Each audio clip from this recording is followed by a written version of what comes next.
48 മണിക്കൂർ പോലും തികച്ചു കിട്ടാത്ത എൻ്റെ വാരണാസി യാത്രയിൽ ഓടി നടന്ന് ഭക്ഷണം കഴിക്കുന്നതാണ് ഈ കാണുന്നത്.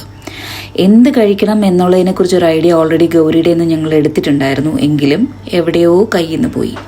സ്റ്റാർട്ട് ചെയ്തത് ഒരു ഓതൻറ്റിക് UP ബാട്ടി ചോക്ക താലി കഴിച്ചിട്ടാണ്.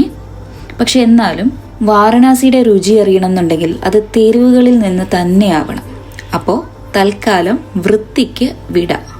ഇത് ശൈത്യകാലത്ത് മാത്രം ലഭിക്കുന്ന വളരെ ഫേമസ് ആയിട്ടുള്ള വാരണാസി മലയ്യു. മധുരമുള്ള വെണ്ണയുടെ ടേസ്റ്റ് ഇഷ്ടമുള്ളവർക്ക് ഇത് തീർച്ചയായിട്ടും ഇഷ്ടപ്പെടും. പക്ഷെ ഇതുണ്ടല്ലോ, ഇതൊരു മസ്റ്റ് ട്രൈ ആണ്. ഇതാണ് പെഹൽവാൻ ലസ്സി. പൊതുവേ ഒരു ലസ്സി പ്രേമി ആയതുകൊണ്ട് തന്നെ എനിക്കിതങ്ങ് ഭയങ്കരമായിട്ട് ഇഷ്ടമായി. ഇത് നേതാജി പാൻ ഭണ്ഡാരിൽ നിന്നുള്ള സ്വീറ്റ് പാനാണ്. കാശിയിൽ ഒരുപാട് സ്ഥലത്ത് പാൻ ഷോപ്സ് നമുക്ക് കാണാൻ പറ്റും. എവിടെ നിന്ന് വേണമെങ്കിലും ട്രൈ ചെയ്യാം. സ്വീറ്റ് പാന് നല്ല ടേസ്റ്റാണ്. ഇത് വളരെ ഫേമസ് ആയിട്ടുള്ള രാം ഭണ്ഡാർ കച്ചോരി സബ്ജി കഴിക്കാൻ വന്നതാണ്. പക്ഷെ ഇവിടുത്തെ തിരക്ക് കണ്ടപ്പോൾ ഞങ്ങൾ തൊട്ടടുത്തുള്ള ചെറിയൊരു കടയിൽ നിന്ന് കച്ചോരി സബ്ജി കഴിച്ചു. അതും ഈക്വലി ഗുഡ് ആയിരുന്നു കേട്ടോ.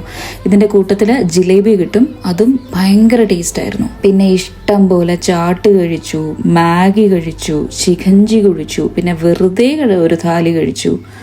ഈ നമ്മുടെ സാധാരണ ബ്രെഡ് സാൻഡ്വിച്ച് ഉണ്ടല്ലോ, ഗ്രില്ല് ചെയ്ത സാൻഡ്വിച്ച്, നമ്മുടെ സ്വന്തം ഇഡ്ഡലിയും പൊട്ടുകടല ചട്നിയും കഴിച്ചു, പേരയ്ക്ക, അങ്ങനെ ഇതെല്ലാം വഴിവെക്കി നിന്നാണ് കഴിച്ചത്. വളരെ സെൻസിറ്റീവ് ആയിട്ടുള്ള സ്റ്റൊമക്കുള്ള എനിക്ക് ഇതെല്ലാം കഴിച്ചിട്ടും ഒരു പ്രശ്നവും ഉണ്ടായില്ല എന്നുള്ളത് എടുത്ത് തന്നെ പറയാം. പക്ഷെ നോർത്തിൽ ചെന്ന് കഴിഞ്ഞാൽ എനിക്ക് ഏറ്റവും ഇഷ്ടമുള്ള കാര്യം എന്താണെന്നറിയോ? വളരെ എഫേർട്ട് എടുത്ത് ഇഞ്ചി ചതച്ച് ചേർത്ത് ഉണ്ടാക്കി തരുന്ന ഈ ചായ.